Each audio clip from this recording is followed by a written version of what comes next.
दोस्तों, अगर आपने भारत में हाईवे पर यात्रा की है तो आपको निश्चित रूप से रंगीन कलाकृति, कविता और नारों से सजे ट्रकों को देखा ही होगा। इनमें से एक स्लोगन लगभग हर ही ट्रक पर लिखा होता है, हॉर्न ओके प्लीज।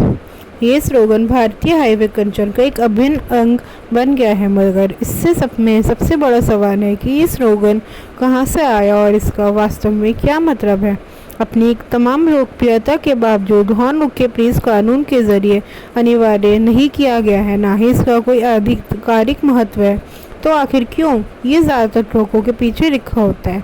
तो हम आपको इस बारे में आज जानकारी देते हैं। कई तरह के सिद्धांत इस स्लोगन के पैदा होने की व्याख्या करने की कोशिश करते हैं, मगर इसकी एक रोकवी व्याख्या इस स्लोगन के पैदा होने के समय को द्वितीय विश्व युद्ध के समय तक ले जाती है। उस वक्त भारत कई अन्य देशों की तरह डीजल की गंभीर कमी का सामना कर रहा था। ट्रक अक्सर डीजल की वजह से बहुत तेज़ गति से आग पकड़ने वाले पदार्थ केरोसिन कोट होते थे। इस खतरनाक सामान के बारे में दूसरे ड्राइवरों को चेतावनी देने के लिए ट्रकों पर ऑन केरोसिन स्लोगन लिखा गया था।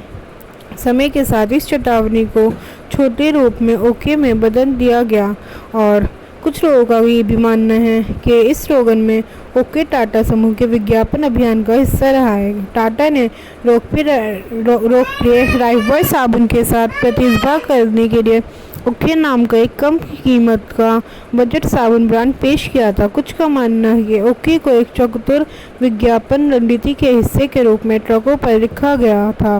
बहरहाल, ओके शब्द के लिखे जाने के बड़े ही दो मतों पर हॉर्न प्लीज का मतलब साफ है। हॉर्न प्लीज का मतलब ऐतिहासिक रूप से भारत के कई पुराने ट्रकों में साइड मिरर नहीं लगा होता था, जिससे ड्राइवर आसानी से पीछे चल रहे वाहनों को नहीं देख सकते थे।